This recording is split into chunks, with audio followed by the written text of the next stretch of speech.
Set பண்ணுங்கள், அதை chase பண்ணுங்கள். இப்போ கோலை நிறைய பேர் செட் பண்ணுறாங்கல்ல, இலக்குகள் இருக்கா? கல்லூரிகளுக்கும் பள்ளிகளுக்கும் நான் போயிட்டு பேசும்போது கோல் செட்டிங் பற்றி பேசுவேன்.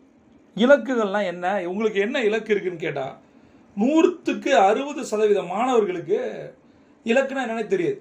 ஏன்னா அப்படி நம்ம வளர்க்கப்படலை. அதனால தான் சொல்கிறேன், இந்த வீடியோவை யார் யார் பார்த்துட்டு இருக்காங்களோ, ஆசிரியர்களோ பெற்றோர்களோ கண்டிப்பாக அவங்க குழந்தைக்கு ஒரு கோல் செட்டிங் சொல்லிக் கொடுக்கணும். அதற்கான வீடியோஸ் நிறையா போட்டிருக்கோம். கீழே டிஸ்கிரிப்ஷன் லிங்க் இருக்குது, அதை பாருங்கள்.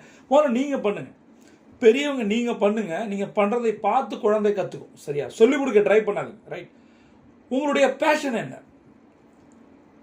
எனக்கு என்ன பிடிச்சிருக்கு அப்படின்னு ஒரு பெரிய ஒரு கேள்வி எனக்குள்ள கேட்குறேன்.